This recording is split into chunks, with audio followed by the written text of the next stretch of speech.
다윗이 마루턱을 조금 지나니 루이보셋의 종 시바가 안장 지은 두 나귀에 떡 200개와 건포도 100송이와 여름 과일 100개와 포도주 한 가죽 부대를 싣고 다윗을 맞는지라. 왕이 시바에게 이르되 내가 무슨 뜻으로 이것을 가져왔느냐 하니 시바가 이르되 나귀는 왕의 가족들이 타게 하고 떡과 과일은 청년들이 먹게 하고 포도주는 들에서 피곤한 자들에게 마시게 하려 함이니이다. 왕이 이르되 내 주인의 아들이 어디 있느냐 하니 시바가 왕께 아뢰되 예루살렘에 있는데 그가 말하기를 이스라엘 족속이 오늘 내 아버지의 나라를 내게 돌리리라 하나이다 하는지라. 왕이 시바에게 이르되 무비보셋에게 있는 것이 다 내 것이니라 하니라. 시바가 이르되 내가 절하나이다. 내 주 왕이여 내가 왕 앞에서 은혜를 입게 하옵소서 하니라. 다윗 왕이 바후림의 이름에 거기서 사울의 친족 한 사람이 나오니 게라의 아들이요 이름은 시므이라. 그가 나오면서 계속하여 저주하고 또 다윗과 다윗 왕의 모든 신하들을 향하여 돌을 던지니 그때의 모든 백성과 용사들은 다 왕의 좌우에 있었더라. 시므이가 저주하는 가운데 이와 같이 말하니라. 피를 흘린 자여 사악한 자여 가거라 가거라. 사울의 족속의 모든 피를 여호와께서 내게로 돌리셨도다. 그를 이어서 내가 왕이 되었으나 여호와께서 나라를 내 아들 압살롬의 손에 넘기셨도다. 보라, 너는 피를 흘린 자이므로 화를 자초하였느니라 하는지라. 스루야의 아들 아비새가 왕께 여짜오되 이 죽은 개가 어찌 내 주 왕을 저주하리이까 청하건대 내가 건너가서 그의 머리를 베게 하소서 하니 왕이 이르되 수르야의 아들들아 내가 너희와 무슨 상관이 있느냐. 그가 저주하는 것은 여호와께서 그에게 다윗을 저주하라 하심이니 내가 어찌 그리하였느냐 할 자가 누구겠느냐 하고. 또 다윗이 아비새와 모든 신하들에게 이르되 내 몸에서 난 아들도 내 생명을 해하려 하거든 하물며 이 베냐민 사람이랴 여호와께서 그에게 명령하신 것이니 그가 저주하게 버려두라. 혹시 여호와께서 나의 원통함을 감찰하시리니 오늘 그 저주 때문에 여호와께서 선으로 내게 갚아주시리라 하고. 다윗과 그의 추종자들이 길을 갈 때에 시므이는 산 비탈로 따라가면서 저주하고 그를 향하여 돌을 던지며 먼지를 날리더라. 왕과 그와 함께 있는 백성들이 다 피곤하여 한 곳에 이르러 거기서 쉬니라. 아멘. 고난이 지속되면 아무리 믿음이 있다 해도 우리를 지치고 힘들게 합니다. 실패로부터 오는 고난이든 세상이 타락해서 오는 고난이든 간에 고난이 닥쳐오면 쉽게 분별력을 상실하고 사람의 타고난 본성이 나타나기도 합니다. 오늘 본문의 시바는 자신의 이익을 위해 다윗을 찾아오고 시므이는 도망가는 다윗에게 저주하는데 이렇게 고난이 지속될 때 성도는 어떤 마음가짐으로 행동해야 하는지 오늘 본문을 통해 함께 나누기를 바랍니다. 나누고자 합니다. 먼저 1절에서 4절 말씀에 보면 아들에게 쫓겨 도망하는 다윗에게 시바가 찾아옵니다.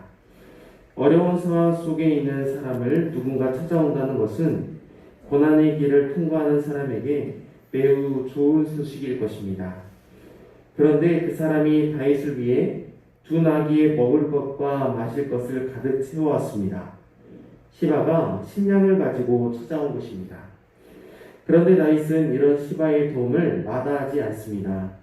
어려운 상황에 처해 있으니 다윗의 재산을 탐하고 접근하는 시바의 호의를 분별해내지 못한 것입니다. 다윗은 4절 말씀에서 미브보셋의 것을 다 시바에게 준다고 말합니다. 4절 말씀을 함께 읽겠습니다. 4절 말씀 함께 읽습니다. 왕이 시바에게 이르되 무비보셋에게 있는 것이 다 내 것이니라 하니라. 시바가 이르되 내가 절하나이다. 내 주 왕이여 내가 왕 앞에서 은혜를 입게 하옵소서 하니라. 이렇게 공경에 처하면 분별력을 잃기 쉬움에도 불구하고 다윗은 마음이 약해져서 시바에게 속아 넘어갑니다. 이런 어려운 상황은 다윗에게만 찾아오는 것은 아닙니다. 성도에게도 성도의 삶을 살아갈 때 고난의 긴 터널을 지날 때가 있습니다.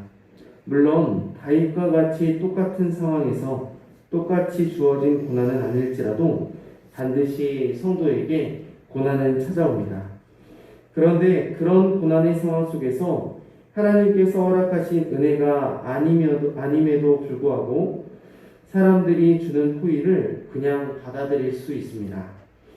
중요한 것은 하나님은 분명 사람을 통해 일하시지만 사람은 하나님처럼 완벽하지 못하는 것을 간과할 수 있다는 것입니다. 어려움 속의 도움은 마치 사막의 오아시스처럼 보입니다. 하지만 이것에 분별력을 잃어버려서 다윗처럼 신중하지 못한 선택을 할 수 있다는 것입니다. 따라서 어려울 때일수록 고난 가운데 있는 성도라면 하나님 앞에 더욱 굳건하게 서 있을 뿐 아니라 선택을 함에 있어서도 더욱 정신을 차리고 신중해야 합니다. 이런 그릇된 선택은 다윗뿐 아니라 우리들도 얼마든지 저지를 수 있는 실수이기 때문입니다. 육체가 피곤하고 몸이 병들고 조금만 분별력이 흐려질 때에도 언제든지 쉽게 다윗과 같아질 수도 있고 시바와 같아질 수도 있습니다. 그러므로 성도된 우리는 모든 선택에 앞서 하나님께 여쭙는 신앙의 우선순위를 바로 정할 수 있어야 합니다. 언제나 우리의 삶과 인생의 과정 속에 하나님께서 함께 하신다면 세상이 실패했다 해도 성공한 인생이요, 세상이 성공했다 해도 실패한 인생이 될 수 있기 때문에 저와 우리 모두는 어려운 상황이 찾아올 때 판단력을 잃어버리지 않고 좀 더 신중해야 합니다. 이어서 5절부터 8절 말씀에서는 다윗이 바후림에 도착해서 사울 족속 시므이를 만나게 됩니다. 시바와 다르게 시므이는 다윗을 욕하고 돌을 던지며 저주합니다. 다윗뿐만 아니라 다윗과 함께 있었던 모든 신하들에게도 어려움을 겪게 됩니다. 7절 말씀의 시므이가 저주하는 가운데 이와 같이 말하니라. 피를 흘린 자여, 사악한 자여, 가거라 라고 말하면서 다윗을 저주합니다. 베냐민 사람 시므이는 사울의 친족이었습니다. 다윗이 아들에게 쫓기고 도망가는 꼴을 보면서 조롱과 비난을 퍼부었습니다. 오늘 본문 8절 말씀을 여러분들이 한번 읽어보십시오. 8절 말씀 읽습니다. 사울의 족속의 모든 피를 여호와께서 내게로 돌리셨도다. 그를 이어서 내가 왕이 되었으나 여호와께서 나라를 내 아들 압살롬의 손에 넘기셨도다. 보라, 너는 피를 흘린 자이므로 화를 자초하였느니라 하는지라. 이렇게 다윗은 온갖 모욕과 수치를 당하고 있습니다. 다윗은 이런 어려운 상황 속에서도 오래 참고 인내하는 법을 배웁니다. 고난 가운데 나와 내 가족 또는 내 주변에 있는 사람들까지 비난과 온갖 조롱을 받을 때도 있습니다. 나만 겪는 일이 아니라 우리가 함께 겪는 어려움이라면 내 감정과 내 인내력은 금세 밑바닥을 찍고 맙니다. 하지만 성도에게 있어서도 다윗과 같은 고난의 상황이 찾아온다면 오래 참고 인내해야 합니다. 또한 다윗과 같은 사람이 있다고 한다 하여도 섣불리 시므이와 같이 그를 판단하고 저주하며 비난하는 것은 성도의 마땅한 모습이 아니기 때문입니다. 혹 우리는 이러한 상황에 쉽게 인내하지 못하거나 혹은 저주하고 비난하는 일에 동조하지 않도록 주의해야 합니다. 다윗처럼 처량해질 수도 있지만 시므이처럼 거침없이 무례할 수도 있기 때문입니다. 누군가의 삶이 다윗처럼 처량하다 해도 누군가의 삶이 시므이처럼 무례하다 해도 성도는 고난 가운데 있거나 고난을 지나는 사람에게 오래 참고 인내할 수 있어야 된다는 것입니다. 혹여나 우리들이 그런 그릇된 모습을 하지 않았는지 돌아보면서 이런 연약한 모습이 있었다면 철저히 회개하고 어떤 상황, 어떤 어려움 속에서도 다윗처럼 오래 참고 인내할 수 있기를 바랍니다. 마지막으로 9절부터 14절 말씀에 스루야의 아들 아비새가 나서서 다윗을 모욕하는 시므이를 죽이려고 합니다. 그런데 다윗은 그 또한 하나님께서 허락하신 것이라고 말하면서 아비새를 말립니다. 다윗은 모든 판단을 하나님께 맡기고 용납하는 것인데 12절 말씀을 함께 읽겠습니다. 본문 12절 말씀 함께 읽습니다. 혹시 여호와께서 나의 원통함을 감찰하시리니 오늘 그 저주 때문에 여호와께서 손으로 내게 갚아주시리라 하고. 아멘. 다윗은 자신의 아들도 자기를 죽이려고 하는데 베냐민 사람이 나를 저주하는 것은 마땅하다라고 말합니다. 또 그것이 여호와께서 명령하신 것이기 때문에 누가 나에게 저주할지라도 그냥 내버려 두라라고 말합니다.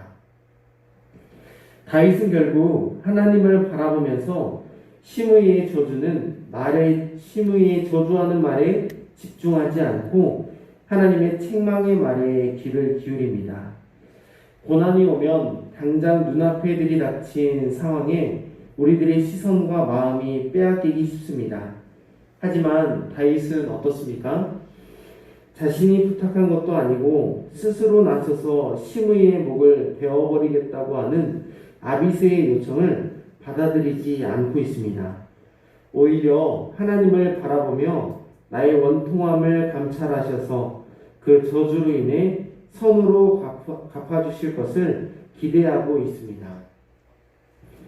다윗은 자신을 죽이는 소리에 귀를 기울이지 않고 사람들이 듣지 못하는 하나님의 소리에 귀를 기울이면서 고난을 고난으로 바라보지 않고 고난 속에서 역사하실 하나님을 바라보고 있습니다. 다윗을 통해 우리는 십자가를 이기신 예수 그리스도를 또한 바라볼 수 있어야 합니다.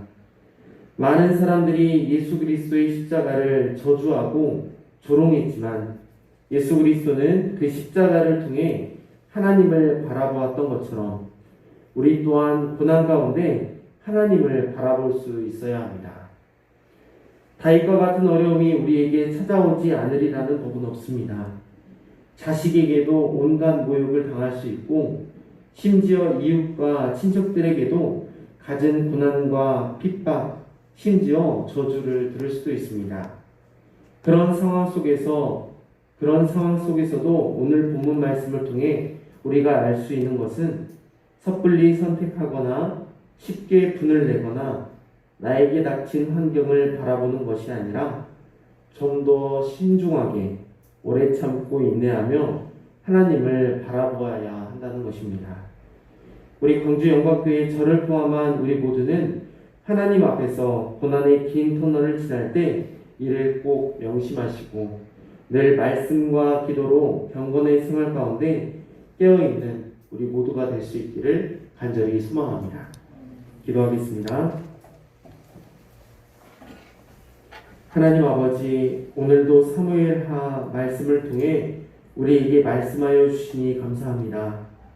부족하고 연약한 우리들, 늘 신중하지 못하고 인내하지 못하며 하나님을 바라지 못할 때가 너무 많았습니다.